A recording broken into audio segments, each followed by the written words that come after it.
नमस्कार, स्वागत है आप सभी का। मैं हूं माधवी पांडे आपके साथ। आप देख रहे हैं अपना लोकप्रिय कानूनी प्रोग्राम लीगल हेल्पलाइन। इसमें हमारी कानूनी विशेषज्ञ रोजमर्रा की जिंदगी की समस्याओं से जुड़े कानूनी मसलों पर आपकी शंकाओं का समाधान करते हैं। और आप भी इस प्रोग्राम से जुड़ सकते हैं, फ़ोन करके किसी भी तरह की कानूनी राय ले सकते हैं। आज हम आपको गिफ्ट डीड से जुड़े कानूनी जानकारी देंगे। गिफ्ट डीड एक दस्तावेज होता है जो कि एक से दूसरे शख्स को बतौर गिफ्ट प्रॉपर्टी ट्रांसफ़र किया जाता है। ट्रांसफ़र ऑफ प्रॉपर्टी एक्ट के मुताबिक गिफ्ट के तहत आवासीय संपत्ति का ट्रांसफ़र एक दस्तावेज इंस्ट्रूमेंट के तहत होना चाहिए। गिफ्ट डीड की ज़्यादा जानकारी देंगे हमारे आज के कानूनी विशेषज्ञ अधिवक्ता राम नरेश यादव जी। बहुत बहुत स्वागत है सर आपका। अगर आपका भी गिफ्ट डीड से जुड़ा कोई सवाल है तो आप फ़ोन करके राय ले सकते हैं। हमारे फ़ोन नंबर्स आपकी स्क्रीन पर फ्लैश कर रहे हैं। 01206127 937 01206127 आप इनमें से किसी भी नंबर पर फ़ोन कर सकते हैं, जुड़ सकते हैं हमसे। किसी भी तरह की कानूनी राय आप हमसे ले सकते हैं।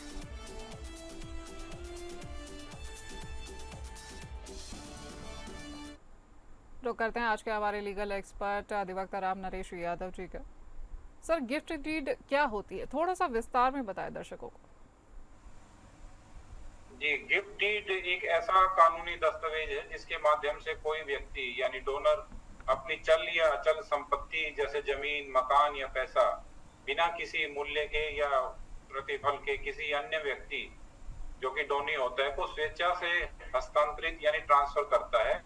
ये ट्रांसफर ऑफ प्रॉपर्टी एक्ट से रेगुलेट होता है। गिफ्ट डीड तभी वैध मानी जाती है जब वह स्वेच्छा से की गई हो, इसमें कोई दबाव, धोखाधड़ी या जोर जबरदस्ती ना हो और डोनी ने इसे स्वीकार कर लिया हो। गिफ्ट डीड को कानूनी मान्यता देने के लिए इसे रजिस्टर्ड करना आवश्यक है, विशेषकर यदि यह अचल संपत्ति से संबंधित है। यानी कोई भी इमूवेबल प्रॉपर्टी की अगर गिफ्ट होती है तो उसे रजिस्टर्ड करना अनिवार्य है। यह एक बार गिफ्ट डीड रजिस्टर होने पर संपत्ति का जो स्वामित्व यानी डोनी के नाम कानूनी रूप से ट्रांसफर हो जाता है और डोनर का उस पर कोई अधिकार नहीं रहता।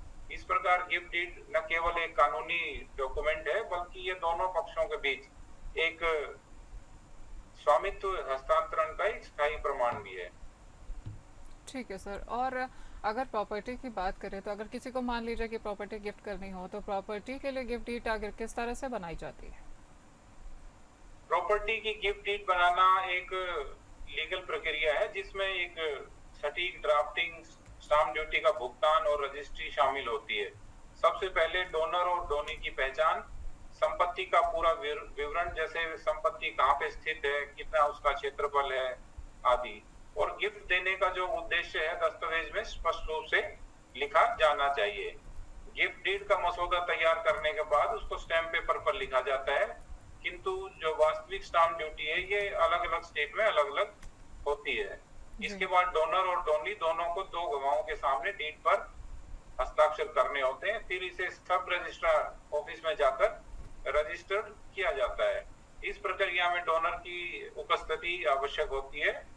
पंजीकरण के बाद डीड को डोनी के नाम म्यूटेशन रजिस्टर में दर्ज किया जाता है ताकि रिकॉर्ड में परिवर्तन हो सके। और गिफ्ट डीड का वैध होना तभी संभव है जब वो स्वेच्छा से हो, बिना किसी प्रतिफल के और डोनी की स्वीकृति के साथ किया गया हो। ठीक है सर। अगर स्टैम्प ड्यूटी चुकाई जानी है तो पेमेंट गिफ्ट डीड का आखिर कौन करता है? देने वाला करता है या लेने वाला करता है?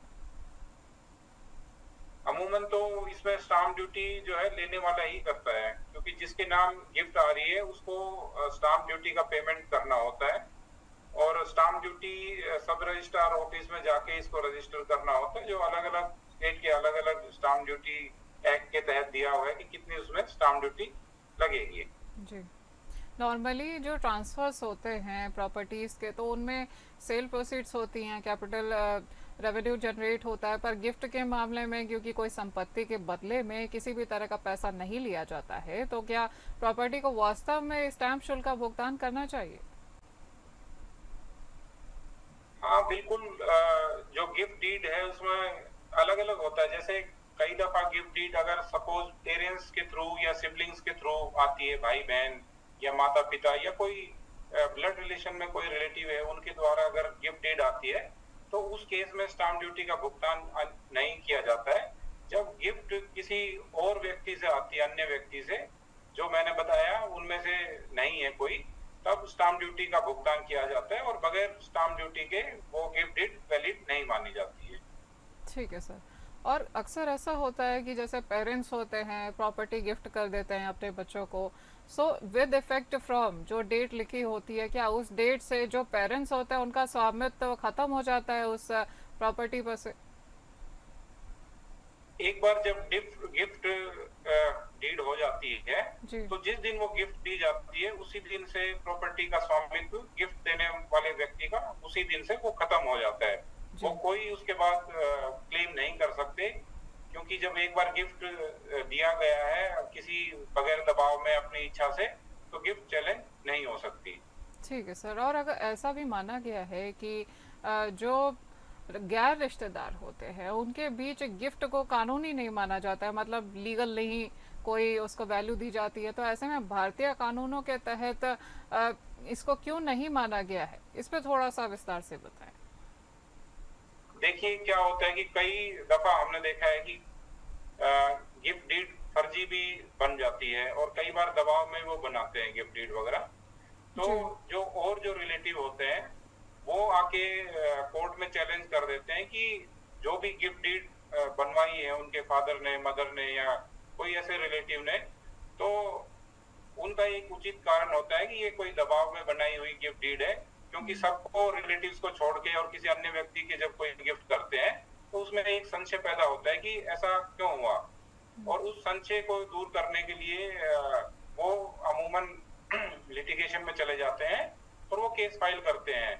ज्यादातर केस जो फाइल होते हैं वो सबसे पहले तो चैलेंज करते हैं कि गिफ्ट डीड दबाव में बनवाई है या फ्रॉड के द्वारा या कोई ऐसा उनके ऊपर था, कोर्सन था कि जिसकी वजह से ये गिफ्ट डीड बनाई गई है। तो इसलिए कानून भी वैसे तो gift deed transfer of property act के तहत किसी अन्य व्यक्ति को भी मान्य होती है, लेकिन आजकल जो हमारे रेवेन्यू जो सब रजिस्ट्रार्ड ऑफिसेज हैं वो इस पे ऑब्जेक्शन लगाते हैं कि ये जो गिफ्ट हो रही है ये ब्लड रिलेशन में नहीं है और इसको हम रजिस्टर्ड नहीं करेंगे।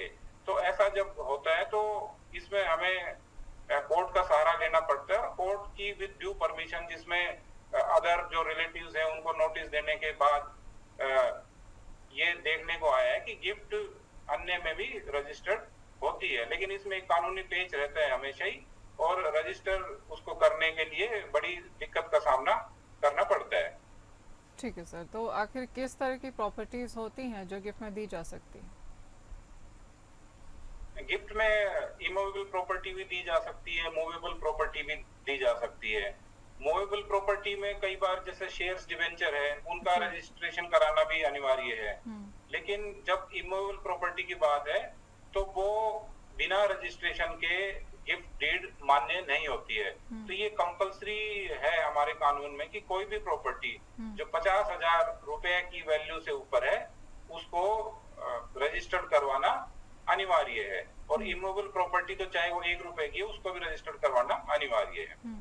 ठीक है। तो इमूवेबल प्रॉपर्टी में क्या इन्वेस्टमेंट्स और म्यूचुअल फंड्स इस तरह की चीज़ों को भी, क्योंकि इसमें नॉमिनी तो ऑलरेडी रखे जाते हैं, कई सारे इन्वेस्टमेंट्स में रखे जाते हैं, तो क्या इनको भी गिफ्ट किया जा सकता है? हाँ बिल्कुल गिफ्ट दिया जा सकता है। जैसे शेयर्स हैं, डिवेंचर्स हैं, मैंने अभी बताया ये बगैर स्टाम्प ड्यूटी के ये गिफ्ट नहीं दिया जा सकता। इसको एक प्रॉपर स्टाम्प के तहत ही, प्रॉपर डॉक्यूमेंटेशन के साथ ही गिफ्ट में दिए जा सकते हैं शेयर्स, डिवेंचर्स।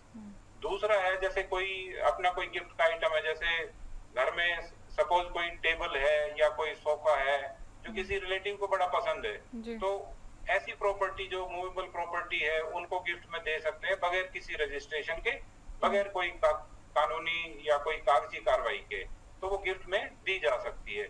लेकिन अगर प्रॉपर्टी इमूवेबल है यानी कि उसको वहां से हिला नहीं सकते, एक फिक्स है जैसे लैंड है, प्लॉट है, मकान है, फ्लैट है, तो उसके लिए ये अनिवार्य है कि उसकी रजिस्ट्रेशन कराई जाए।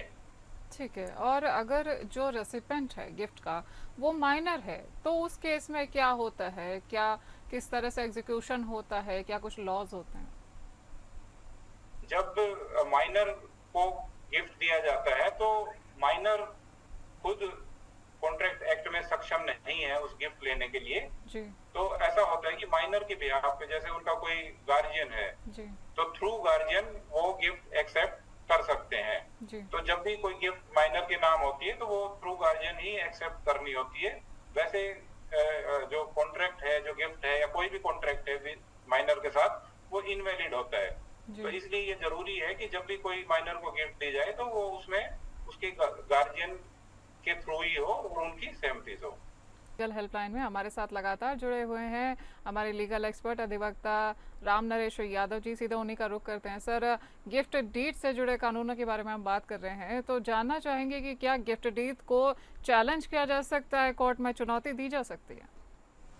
हाँ बिल्कुल, गिफ्ट डीड को न्यायालय में चुनौती दी जा सकती है, लेकिन उसके लिए कोई विशेष आधार होते हैं जिस पर ही वो कोर्ट में चैलेंज किया जा सकता है। जैसे अगर सिद्ध हो जाए कि गिफ्ट डीड स्वेच्छा से, यानी कि अपनी इच्छा से नहीं दी गई है, बल्कि किसी धोखाधड़ी, दबाव या अनड्यू इन्फ्लुएंस के तहत दी गई है, तो इसे ट्रांसफर ऑफ प्रॉपर्टी एक्ट 1882 के तहत निरस्त किया जा सकता है। इसके अतिरिक्त यदि डोनर मानसिक रूप से असमर्थ है, यानी अनसाउंड माइंड है, या उसकी कानूनी क्षमता नहीं थी, तो गिफ्ट डीड भी अमान्य मानी जा सकती है। यदि गिफ्ट डीड में कोई कंडीशनल गिफ्ट था और डोनी ने उन शर्तों का पालन नहीं किया, तो भी डोनर उसे रद्द करने का अधिकार रखता है। हालांकि जब गिफ्ट पूरी तरीके से स्वीकार और रजिस्टर्ड हो चुकी हो, तो डोनी ने संपत्ति का अधिकार ले लिया हो, तो उसे चुनौती देना कठिन हो जाता है। ठीक है, तो मतलब फोर्स किया गया हो किसी को, या आपने जितनी भी कंडीशंस बताई, इन कंडीशंस में गिफ्ट डीड को चैलेंज किया जा सकता है।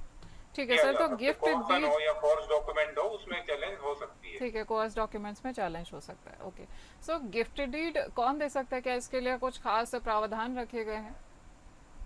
गिफ्ट डीड केवल वही व्यक्ति दे सकता है जो उस संपत्ति का एब्सोल्यूट ओनर हो, यानी उसका पूर्ण स्वामी हो, जिसे कानूनन ट्रांसफर का अधिकार प्राप्त हो, यानी व्यक्ति की आयु 18 वर्ष से अधिक, मानसिक रूप से वो सक्षम हो और संपत्ति पर लीगल टाइटल रखता हो। यदि कोई प्रॉपर्टी जॉइंट ओनरशिप में है, तो केवल अपने हिस्से, जो जॉइंट ओनर है, अपने हिस्से की ही प्रॉपर्टी का गिफ्ट दे सकता है। किसी अन्य व्यक्ति की अनुमति के बिना पूरी संपत्ति ट्रांसफर करना अवैध होगा। अगर कोई माइनर व्यक्ति स्वयं गिफ्ट दे सकता है, क्योंकि वह अनुबंध करने की कानूनी योग्यता नहीं रखता, परंतु वह गिफ्ट स्वीकार कर सकता है, जिसे उसके, जो मैंने अभी बताया, उसका जो लीगल गार्जियन है उसकी ओर से उसको स्वीकार करेंगे।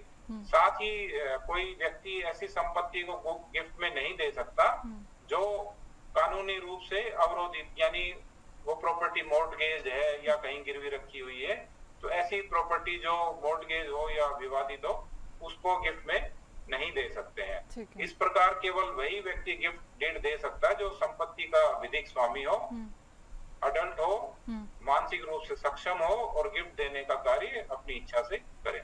ठीक है सर, तो क्या गिफ्ट डीड पर इनकम टैक्स भी लगता है, और अगर लगता है तो कितना लगता है? गिफ्ट डीड पर इनकम टैक्स की देनदारी इस बात पर निर्भर करती है कि गिफ्ट किसे दी गई है और उसकी कुल वैल्यू क्या है। इनकम टैक्स एक्ट के तहत अगर किसी गिफ्ट का बाजार मूल्य 50,000 से अधिक है, तो वह राशि डोनी की आय मानी जाएगी और उस पर टैक्स लगाया जाएगा। हालांकि जो स्पेसिफाइड रिलेटिव है, जैसे माता पिता है, भाई बहन, पति पत्नी, दादा दादी या बच्चे आदि हैं, तो अगर उनके द्वारा या उनको कोई गिफ्ट में दी गई है, तो वो पूरी तरह से टैक्स फ्री होती है। यदि गिफ्ट गैर रिश्तेदार से मिली है, तो उसका बाजार मूल्य डोनी की इनकम फ्रॉम अदर सोर्सेज में जोड़ा जाता है और जो भी लागू टैक्स स्लैब है उसके अनुसार उसे टैक्स देना पड़ता है। इसके अलावा यदि गिफ्ट विवाह में, उत्तराधिकार में या वसीयत के माध्यम से मिली है, तो वह भी टैक्स फ्री होती है। इसलिए गिफ्ट डीड पर इनकम टैक्स देने की जिम्मेदारी डोनी की होती है और ये तभी लागू होता है जब गिफ्ट गैर रिश्तेदार से मिली हो या उसका जो मूल्य है 50,000 रुपए से अधिक हो। ठीक है सर, तो क्या गिफ्ट में रिवर्सल भी पॉसिबल है? क्या ऐसा होता है कि आप अपनी गिफ्ट दी हुई प्रॉपर्टी को वापस भी ले सकते हैं? जब गिफ्ट डीड कानूनी रूप से रजिस्टर्ड हो जाती है, तो डोनी ने उसे समझो स्वीकार कर लिया है, तब डोनर उसे वापस नहीं ले सकता। गिफ्ट डीड का जो सार है वो यही है कि वो स्वेच्छा से दी गई है, बिना किसी प्रतिफल के दी गई है और उसका स्थायी हस्तांतरण का एक माध्यम है। हालांकि ट्रांसफर ऑफ प्रॉपर्टी एक्ट यदि कंडीशनल गिफ्ट के रूप में कोई गिफ्ट दी गई है तो डोनी ने अगर कोई शर्त का उल्लंघन किया हो तो डोनर उसे रिवोक कर सकता है।